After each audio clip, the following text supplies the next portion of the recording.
zdravím pracovníci.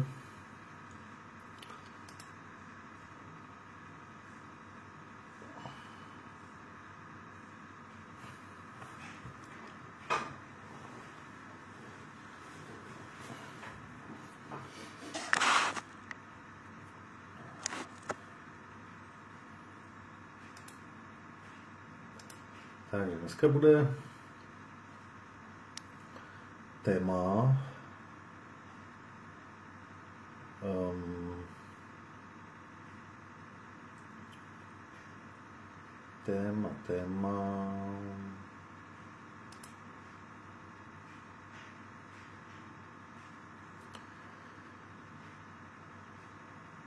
jak funguje, nebo jak funguje mysl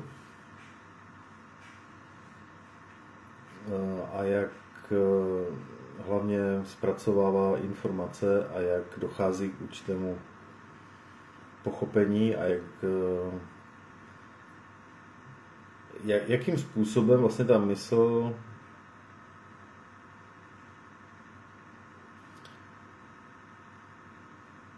jak dochází v mysli k uvědomění si nějaké věci nebo nějaké složitější informaci, která nelze říct jednou větou, ale prostě je to nějaký komplexní obraz něčeho, nebo nějaké vize budoucnosti třeba, nebo pochopení nějaké situace v životě, nebo naučení se nějaké dovednosti fyzické, či nějaká schopnost mentální, prostě naučit se třeba jazyk, jezdit na kole, na motorce prostě a tak dále. Dá se to shrnout vlastně všechny tyto věci se dají shrnout prostě do jednoho tématu. A souvisí vlastně s tím i,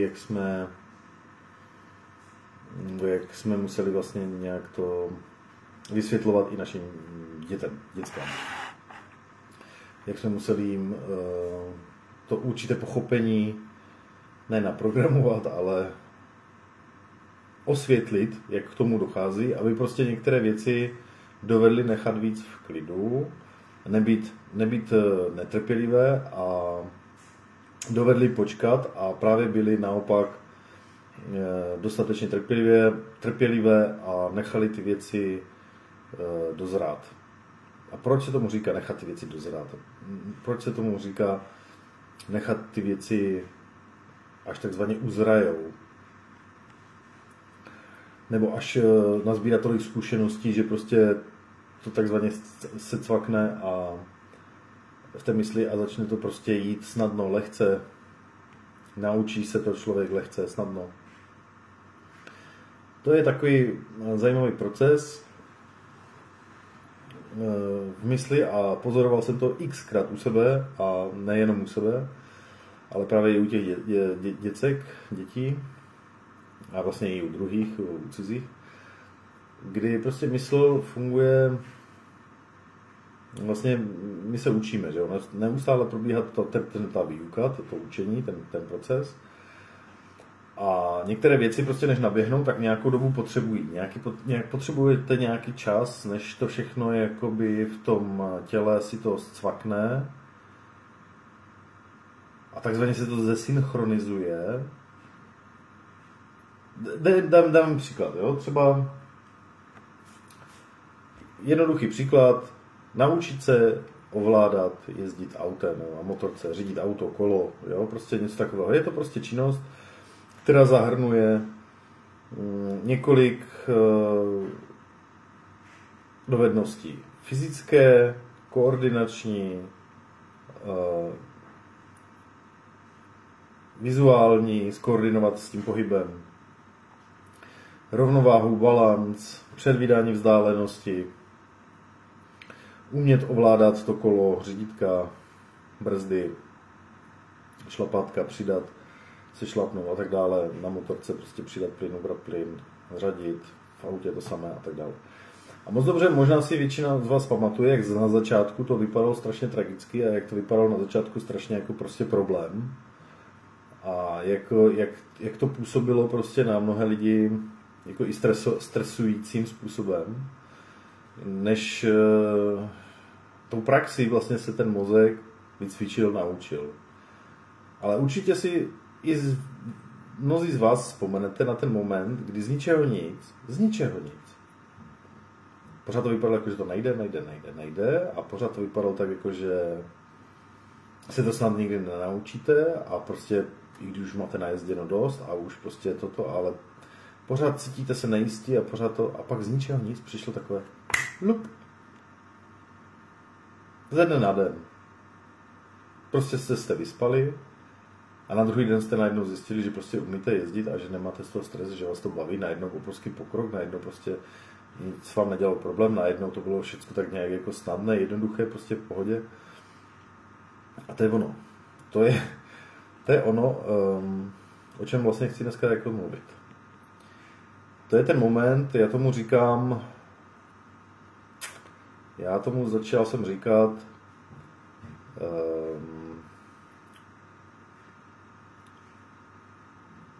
takový paradigmatický skok.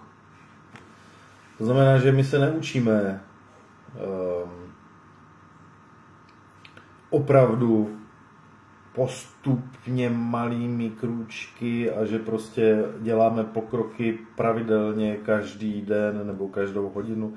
Prostě a tím s časem, kolik strávíte toho času, takže to lineární potom s tou úspěšností, ne. Vy můžete prostě trávit x hodin, x dnů tím tréninkem a nemusí být výsledek skoro žádný, nebo jenom minimální, a pak z ničeho nic umíte řídit. Z ničeho nic. Jsou to skoky, jsou to jakoby zkušenosti nebo dovednosti skoky, já tomu tak říkám. A to je vlastně moment, kdy jakoby chybí do té skládačky toho všeho, té komplexní souhry, to mysli, těla, duše, dovednosti, schopnosti, prostě jistoty, psychické vyrovnanosti a tak dále, kdy to vyžaduje, kdy dojde k takovému nějakou skoku, že to prostě je to jak kdyby pucle, jo? Můžeme si představit, že prostě skládáte pucle. Ale vy nepotřebujete poskládat úplně kompletní obraz do posledního puclíku, abyste ho viděli, abyste ten obraz už viděli kompletně celý. A takhle vlastně funguje to učení, ten mechanismus té výuky a ta mysl. Vy nepotřebujete mít všechny pucle poskládané a nemusíte tam mít v tom obrazu do posledního malého puclíku prostě všechno. Ale vám stačí postavit, dejme tomu nějakých 50-60% a už vidíte celý obraz. A to je ono. Ale prostě taky, ten obraz nevidíte, a pak dáte tam takový poslední nějaký puclík, prostě nějaký ten jeden a v momentě se vám to zjeví. Celý ten obraz. A když předtím to jste to neviděli, ale prostě dáte tam potom ten jeden a potom, aha, už vím, už vím. A najednou takhle cvak, už vím. A vždycky, a to je se vším. Třeba u dcery, tam jsme to viděli na její výuce angličtiny. Pořád měla takový jakoby pocit, že pořád to není ono, že já už teďkom, já mám takový pocit, že už se nemůžu pohnout z místa, že už to prostě lepší nebude, že už to lépe nejde. A jelikož už jsem věděl o tady tom efektu už další dobu, takže prostě se mi to tak jakoby pomohlo jakoby vysvětlit a začal jsem mi to popisovat právě s tím puclem, že prostě chce to zabrat mě, že to chce určitý čas a že to musí takzvaně uzrát a že má si prostě počkat do toho momentu, kdy tam prostě vloží nějaký ten poslední puclík a zjeví se jí ten celý obraz a začne to prostě fungovat, začne to být pěkně v harmonii a začne to fungovat, bude to znát, bude jí to intuitivně naskakovat ty slovíčka, věty, prostě, že najednou to bude mít už, že jí to bude dávat smysl. A tak, jak jsem mi předpověděl, tak se přesně stalo. Ona z ničeho nic potom přišla, já už umím anglicky. A ona prostě úplně popsala ten stav, kdy prostě ještě včera ne, a najednou prostě už jo. Kdy prostě už to vnímala a cítila, že prostě jí to jde a najednou jí to jakoby sepnulo najednou se vytvořil ten celistvý obraz a najednou to všechno začalo hrát v té symfonii, v tom orchestru a začalo to tělo fungovat, tělo, mysl prostě v souladu a začala prostě mluvit, rozumět, udělal prostě šílený pokrok. Já tomu říkám takový ten progres, tak lidi tomu říkají progres v nějakých dovednostech. Ale ten progres chodí skokově. Nechodí prostě postupně, ale vždy chodí ve skocích, skokově. To znamená, že nějakou dobu můžete mít prostě pocit, že ten progres žádný není a že už prostě se nikam neposouváte a že už prostě asi nic nového prostě nepřijde, nebo nějaký lepší výkon, nebo lepší nebo nějaký větší progres už nepřijde, ale vydržet. Vytrvat, vydržet. Chce to prostě všechno svůj nějaký čas. A hlavně každý člověk je individuální a každý člověk potřebuje úplně jak bych to řekl, každý člověk potřebuje úplně jiný způsob, jak to do sebe vpraví nebo dostane, tady ty zkušenosti, ty informace, a které hlavně a jaké, aby mu to udělalo ten celkový obraz, aby mu to prostě seplo, aby mu to cvaklo. Takže každý potřebuje, je to strašně individuální, každý potřebuje nějaký jiný čas, do toho prostě nejde nějak zasahovat. A také, protože každý má ten mozek jinak nastavený, a taky, jelikož už těch dětí máme teda více, tak vidíme, že i v jiném věku to začíná určité dovednosti, aby byli schopni prostě pochopit a nebo nějak zpracovat snadno. Takže jako opravdu by měli rodiče jako právě vnímat a dobře jako nacítit, navnímat prostě toho potomka, jako kdy může do té školky, kdy může do té školy. A opravdu nějaké ty odklady, a tohle to má smysl. Pokud vidí, že prostě zrovna v těchto oblastech prostě on ještě potřebuje víc času, potřebuje si tam prostě něco doplnit, prostě, nebo pracuje na něčem jiném, prostě jde vidět, že se zajímá o jiné věci a ta škola prostě to jde vidět, že by ho utáplo, nebo nějakým způsobem by ho to znervozňovalo, že prostě ještě na to není jakoby připravený vnitřně, aby prostě tyto informace nasával, že ani ho to vlastně nezajímá, že on ani nechce, že má prostě jiné zájmy. Tak prostě tam mají smysl ty odklady a prostě opravdu odkládat tak dlouho, dokud prostě neuvidí jakoby ten zájem a vůbec nějakou tu chuť na toho človíčka k tomu, aby prostě nějak ho to zajímalo, ta škola vůbec, jako nějaké počítání, čtení a písmenka a tohle. A prostě pokud tam jde vidět hlavní zájmy, jako prostě venek a kolo a objevování a jiné věci a tohle, tak prostě jde vidět, že ho to akorát zastaví tam v té oblasti, na které on teď pracuje, aby prostě něčeho dosáhl, aby prostě udělal nějaký ten průlom, který on potřebuje. A v té oblasti toho učení třeba prostě tam ten průlom nebude schopen udělat, protože ho to absolutně nezajímá, nebaví a prostě chybí tam ta motivace a ta vůle vůbec nějakým způsobem dělat nějaký progres nebo nějak něco se naučit. A pokud tam není ta motivace toho člověka, tak prostě neuděláte s ním vůbec nic. Takže jakmile chybí motivace a vidíte to u toho děcka, že prostě ho to nezajímá, nechce, tak prostě se to snažte odkládat, co nejvíc to půjde. Protože z toho nic dobrého nevzejde. I když jako ten školský systém jako mluví o tom, jako že jako musí a je to povinné a tohle z toho, tak dobře, ale dneska už naštěstí je to trochu tak jakoby smírněno to, že si to můžete vlastně nějakým způsobem odložit a prostě dát mu víc času.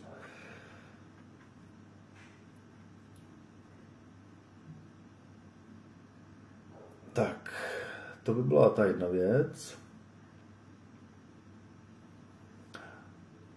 A teďkom ještě prostě, ono to úplně stejně totiž funguje i v těch sociálních věcech, i v těch sociálních sférách a v tom, jak se člověk prostě potom dovede vyznat jakoby v tom okolí a dovede se vyznat jakoby v tom sociálním společenském prostoru, nebo pochopit nějakou tu situaci, jaká je teď ve světě, nebo něco podobného. To je to samé a to též.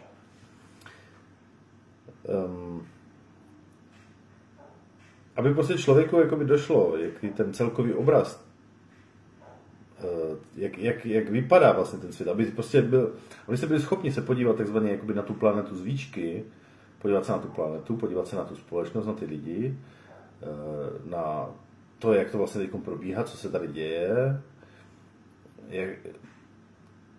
z hlediska politiky, společnosti, sociálních médií jako takových, prostě to, co se teď dělo poslední 2 roky s tím koronavirem, co se teď děje na Ukrajině a tak dále. A to všecko, jak jsem vlastně podpisoval v tom minulém videu, že to vlastně souvisí s nějakým tím,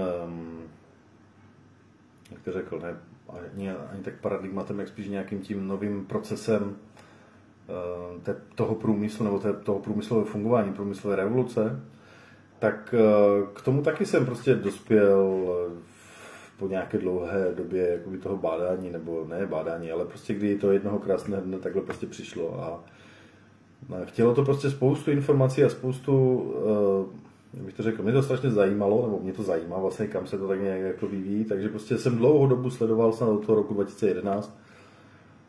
První náznaky, kdy se to začalo nějakým způsobem už rýsovat, byl rok 2015-2016, kdy už jsem začal něco tak nějak jako vnímat, tušit, že by se to mohlo tímto směrem pohybovat. Ale bylo to jenom takové jako náznaky, obrysy a to plné uvědomění vlastně přišlo, já nevím, tak rok nebo 2 roky zpátky, nevím, když jsem to tak jako přesně, kdyby to tak jako by došlo a prostě najednou jsem to viděl. Najednou jsem viděl ten celkový celistvý obraz, když jsem tam dal ten poslední punclík, nějaká ta informace a prostě mi to došlo a prostě přišlo takové to uvědomění. Jo, to je ono. Tam přesně to jde a jak jsem říkal, každý člověk má prostě nějaký ten svůj proces toho vyhodnocování a prostě potřebuje nějaké ty informace k tomu, aby viděl ten celkový obraz sám za sebe, aby ho viděl sám za sebe, nejen zprostředkovaně, že to někdo řekne, ale aby ho viděl skutečně on, tak tomu potřebuje prostě jiné informace nebo jiným způsobem se k tomuto obrazu prostě dopracuje a jiným způsobem prostě nakonec ten obraz uvidí. A udělá to takovéto cvak, kdy prostě najednou to dojde a uvidíte ho jakoby ten obsah, ten hlavní obsah vlastně toho obrazu, co na něm je. A tím pádem každý má jiné tempo, jiný prostě už to vidí třeba dnes, nebo už to viděl třeba před 5 lety, někdo to uvidí třeba až zase za 5 let, někdo to uvidí zítra, prostě je to různorodé a prostě ti lidi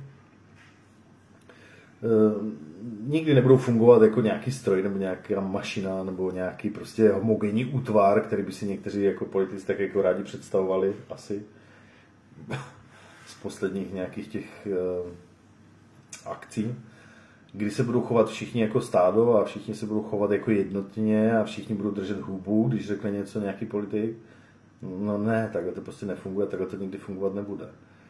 Prostě lidi jsou různí, lidi mají prostě různé pohledy, různé světy, jiné názory, jiný druh chápání, jiné tempo v tom pochopení a v tom chápání, takže prostě nikdy se nebudeme chovat homogenně. A ti, co třeba už dneska vyhánějí, že potřebují dělat tohle, tak další polovina lidí tohle vůbec nevidí jako něco důležitého, ale vidí, co bylo důležité před 5 lety, že se má udělat. Ale je to úžasný, obrovský chaos, jo? Takže oni se teď třeba dohadujou, prostě 2 skupiny třeba lidí, prostě co teď sledujou. Třeba ti, kteří už dneska vidí, jako že je důležité něco, co bude potřeba prostě za 5, za 10 let a co už je důležité, tak ti se dohadují s těma, co vidí, co se mělo udělat před 5 lety a třeba už se na tom pracuje nebo už to udělalo, ale oni ještě nemají informace k tomu, že se to třeba nějakým způsobem dělá, nebo že se na tom pracuje. Nebo prostě ještě jim nedošlo, že prostě ta věc už je nějakým způsobem vyřízená. A teď ty 2 skupiny se prostě hádají, jako co je důležitější, že?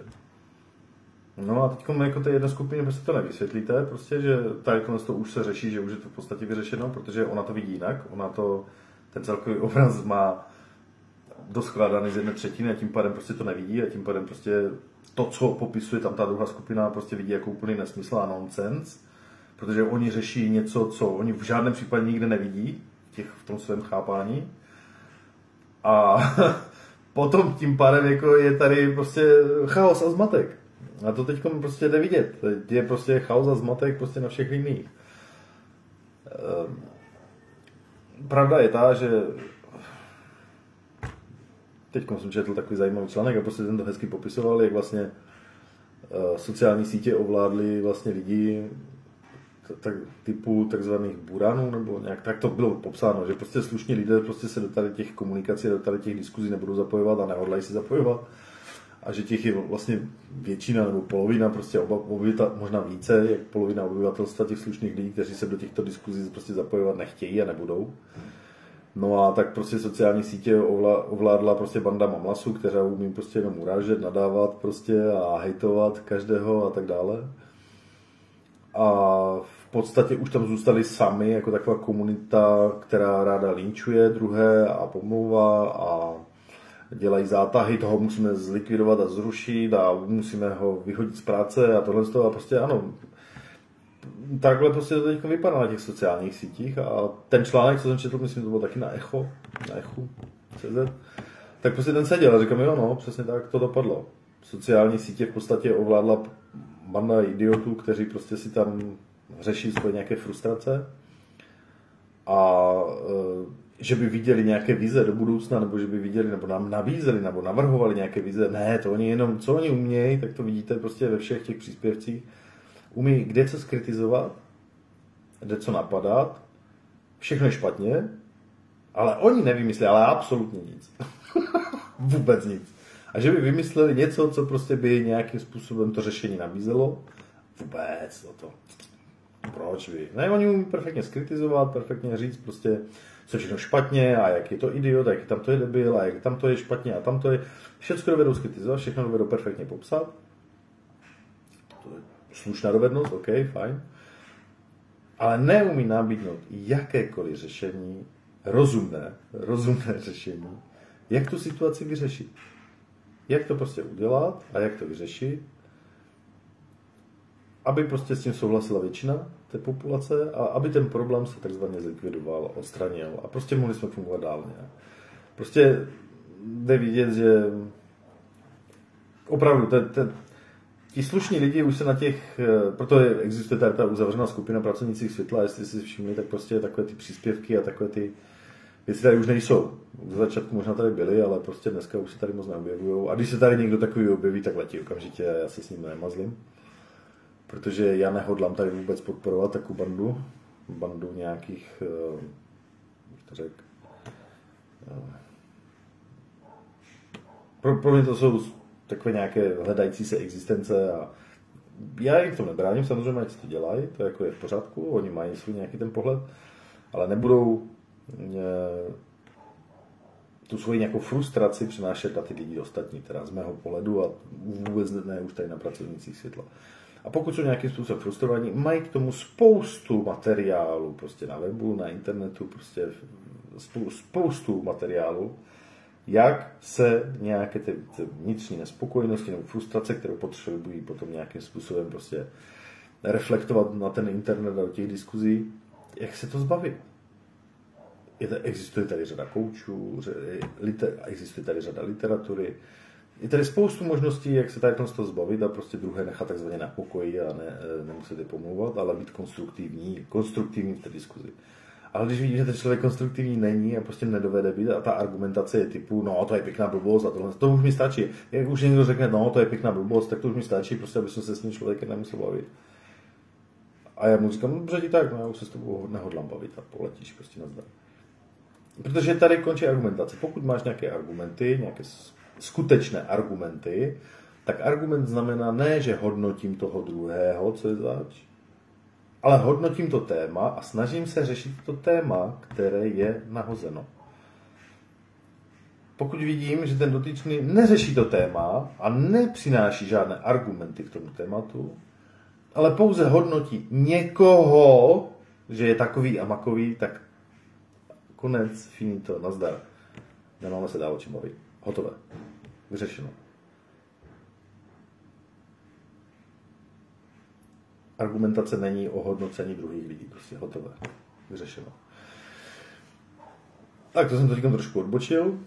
Ale prostě teď jsem mluvil o tady nějaké části prostě populace, která prostě ten obraz nějakým způsobem nevidí, nebo má to prostě nějak jakby rozložené, nebo začala stavět teprve ten obraz z těch puslíků. A mají prostě určité své tempo, nebo chodí prostě do práce, prostě mají strašně málo času prostě v tom soukromí, tím pádem oni ty puclíky prostě fakt sbírají pokoutně, pomalu. A prostě to trvá delší dobu, než si to prostě sestaví ten celý obraz. A jako opravdu jedna informace, jeden ten puclík vám neřekne vůbec nic v tom celkovém pohledu. Takže tak to prostě je a potřebujete k tomu x informací, než se ten celistvý prostě obraz nějaký objeví. Ale toto jsem potřeboval jako zmínit právě proto, že vnímám, že je potřeba jakoby vysvětlovat i těm lidem, i těm dětem, že prostě nemají věšet hlavu. Prostě když něčemu nerozumí, něco nechápu, nebo něco jim nejde v ten daný čas, v ten daný okamžik, tak to neznamená, že jim to nepůjde nikdy. Chcete jenom prostě čas k tomu, než si to prostě takzvaně sedne a než nazbírají dostatek informací pro to, než se zesynchronizuje prostě tělo, mysl, duše, informace, než si sednou prostě a říká se tomu takzvaně, než to dozraje. A přijde to potom v kvantovým skokem v podstatě. To přijde prostě jako lup. V podstatě informace a uvědomění informací, ano, probíhá kvantovým skokem. Je to informace jako taková v podstatě je a má podstatu na kvantové úrovni, na kvantovém základu a ta informace probíhá kvantovými skoky úplně stejně, jako se chovají prostě ty částice. Hezky to třeba i zobrazuje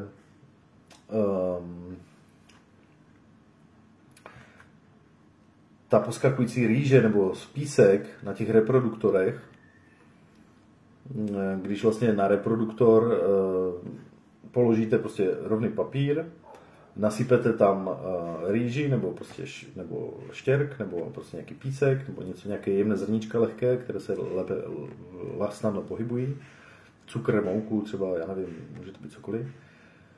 A začnete prostě měnit frekvence vlastně vydávaného zvuku, tak si můžete všimnout, že prostě to začne vytvářet obrazce, to asi každý už viděl na internetu, tak to vytváří prostě obrazce.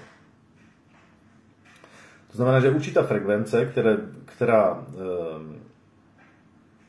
která stoupá vzhůru vlastně od toho reproduktoru prostě k tomu papíru, tak ta frekvence, ta vibrace vlastně toho zvuku začne vytvářet obrazce. To znamená, že tu mouku přetransformuje prostě do určitého obrazce frekvenčního, který zrovna prostě ten reproduktor vydává. A když prostě budete tu frekvenci měnit, to znamená, že budete zvyšovat frekvenci nebo snižovat frekvenci, tak vždycky dojde ke změně toho obrazce a ten obrazec změní tvar a začne vypadat jinak.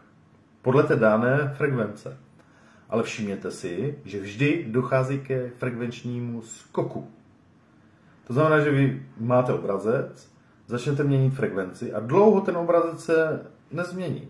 A pak z ničeho někdo dělá lup a přetvoří se prostě v jeden moment, až když dosáhne určitého naplnění, takzvaného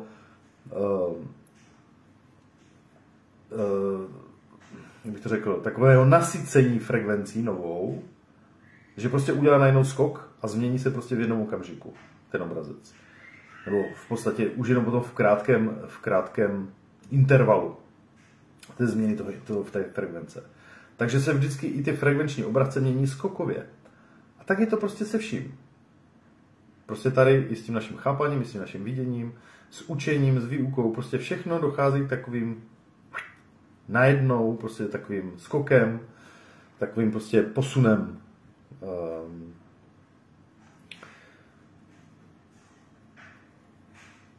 Určitě by asi na to existoval nějaký vhodnější, nějaký vědecký termín, který by to nějakým způsobem popisoval, ale to já zase nevím, já si tak jako nějak ty věci zjišťuju svojem, takže si je i nazývám svým způsobem. A tak jsem to nazval, že to je prostě nějaký informační kvantový skok, kdy vám prostě něco dojde, nějak vám to prostě sepne, říká se tomu jinak dozraje a prostě najednou tu věc umíte, vidíte, znáte, ovládáte, chcete prostě nějaký čas. Takže prostě toto nám třeba pomohlo pro to vysvětlení prostě u těch našich děcek, že prostě mají vytrvat. Třeba i s tím ježděním na kole u toho Kristiána taky, no nám v té motorce, jak má vlastně tu menší, tu malou motorku, jak mu to nešlo, jak prostě to nebylo ideální. Počkej, teď to nejde, ale počkej, vyspí se, uvidíš, zítra už budeš cítit zase nějaký pokrok, budeš vnímat, že prostě už si zase v tom lepší, nebo prostě to přijde z ničeho nic, ale prostě vydrž a uvidíš. A přesně tak, jak jsme to popisovali, a on přišel a prostě úplně vysmátý a projel, už mi to jde, jo, už mi to jde, už to znám, a prostě tady pobíhal prostě šťastný, veselý, prostě jak mu to šlo. A my jsme mu tak jako vysvětlili, a on to už potom chápal a prostě ví teďka, že prostě to tak funguje a že přicházejí takové určité vlny pochopení nebo té výuky, že prostě to přichází z ničeho nic, jako potom nějakým tím skokem, kdy najednou to přijde. A tak je to třeba i s mluvením ř, jo, to je klasika. Vy víte, jak dlouho prostě jak to děcko prostě to zkouší to ř a pořád mu to nejde, sem tam to prohodí třeba úplně bezděčně, ničeho nic, prostě vidíte, že on prostě někde řekl úplně mimo děk, řekl to r krásně. A vy mu řeknete, teď jsi to řekl, teď je to super, už to řekl to r, a on neví, že? Ne, já jsem to neřekl, že? A teď prostě nad tím začne přemýšlet. A pak z ničeho nic prostě oni přijdou a začne to nějak trénovat a tohle a taky trvá to já nevím jak dlouho a potom z ničeho nic přijdou a prostě já už to umím. A prostě už to pakuje a jede a prostě nadšený a super, prostě už to umí a tak dále. A tak to je se vším. Úplně se vším. A když to tak jako sledujete a vnímáte, tak prostě potom jako i vy potom už jste potom méně nervóznější z některých věcí, když nevíte a zanatápete, protože víte, že to chce jenom nějaký čas a že to prostě nějakým způsobem uzraje, ta informace, a že vám to nějakým způsobem docvakne, že to přijde, že vám to prostě udělá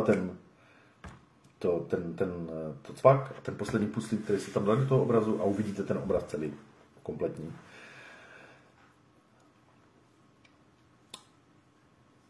Takže to je tak asi, co jsem k tomu chtěl říct. A toto je důležitá informace